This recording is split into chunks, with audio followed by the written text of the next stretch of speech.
রাত পোহালেই ভারতের লোকসভা নির্বাচনের প্রথম ধাপের ভোট উৎসব।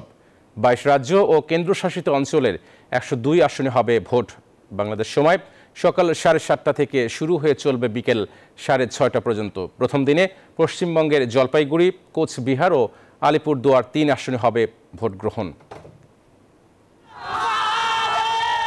ভারতের লোকসভা নির্বাচনের প্রথম দফা ভোটের মাধ্যমে শুরু হচ্ছে বিশ্বের বৃহত্তম গণতন্ত্রের উৎসব। দেশটির 22টি রাজ্য এবং কেন্দ্রশাসিত অঞ্চলে একযোগে ভোট হবে 102টি আসনে।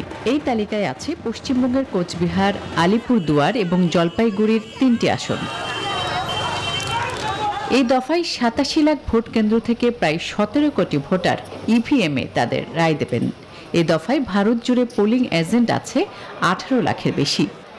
বিকাশে কম খরচে ক্যাশ আউটের লিমিট বেড়ে 50,000, প্রিয় এজেন্টও 2টা।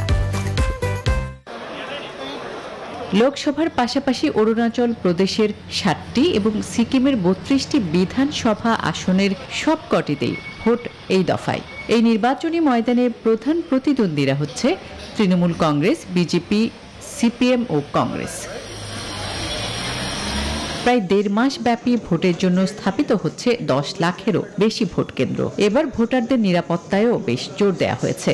এই কাজে নিয়োজিত রয়েছে 1,50,00,000 কর্মকর্তা ও নিরাপত্তা কর্মী। প্রথম দফা শেষে 26 এপ্রিল, 7 মে, 13 মে, 20 মে, 25 মের ভোটের পর 1 জুন সর্বশেষ দফার ভোট হবে। তবে নরেন্দ্র মোদীর হ্যাট্রিক নাকি ভারতীয় জাতীয় কংগ্রেস দলের প্রত্যাবর্তন, তা জানতে অপেক্ষা করতে হবে আগামী 4 জুন ফলাফল ঘোষণা পর্যন্ত। আসমা তুলি, নিউজ 24।